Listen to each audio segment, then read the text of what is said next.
Education টিকে Assam channel সকলোকে স্বাগতম জনাইছোঁ। এটা বহুত ইম্পৰ্টেণ্ট কথা ক'ব ওলাইছোঁ। স্পেচিয়েলি মোক কুৱেশ্যন কৰি আছে 4,500 যি LP আৰু UP এইবাৰ নতুনকৈ ৰিক্ৰুটমেণ্ট যিখিনি তাৰমানে জইন কৰিছিল, যিসকলে চাকৰি পাইছিল, তেওঁলোকৰ ট্ৰান্সফাৰ হ'বনে নহয়, এতিয়া মোক বহুতে কমেণ্ট কৰি আছে। একচুৱেলি আপোনালোকক জনাওঁ যে ট্ৰান্সফাৰ লোৱাত কোনো ধৰণৰ অসুবিধা নাই। ইয়াতে আপোনালোকৰ ৰুলবিলাকো দিয়াই আছে, আপোনালোকে চাই ল'ব পাৰে। একচুৱেলি ইয়াতে আপোনালোকৰ যিখিনি যদি তেওঁলোকৰ 2 মাহৰ ভিতৰত যদি কামবিলাক হয়, NPS একাউণ্ট বনোৱা হৈ যায়, তেতিয়া আৰু পোষ্ট ক্ৰিয়েশ্যন নাম্বাৰ এইবিলাক যদি পায়, তেনেহ'লে তেওঁলোকে এপ্লাই কৰিব পাৰিব। তাৰে কিন্তু তেওঁলোকে যেতিয়া অৰ্ডাৰ ওলোৱাৰ টাইম হ'ব জুলাই বা আগষ্টত, তেতিয়া তেওঁলোকৰ যাতে SIO এপ্ৰুভটো হয়।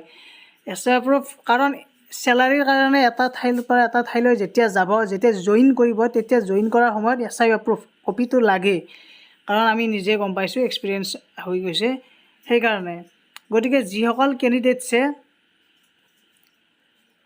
এপ্লাই কৰিম বুলি ভাবিছে, তেওঁলোকৰ যদি NPS একাউণ্ট প্ৰায় 2 মাহ বা 2.5 মাহ 3 মাহৰ মূৰতো হৈ যায়, যিহেতু মাৰ্চত বহুতেই জইন কৰিছে, মাৰ্চ এপ্ৰিল মে' মানত যদি হৈ যায়, তেওঁলোকে এপ্লাই কৰিব পাৰিব। আৰু তেওঁলোকে জুলাই বা আগষ্টত SIO এপ্ৰুভ যদি হয়, তেওঁলোকে অৰ্ডাৰো পাই যাব, জইন কৰিব পাৰিব।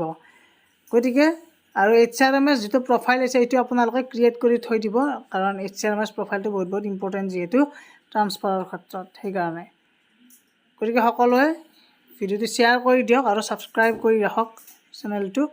আগন্তুক বিভিন্ন ধৰণৰ শিক্ষাৰ লগত ৰিলেটেড ন'টিফিকেশ্যনসমূহ পাই থাকিব। ধন্যবাদ, থেংক ইউ।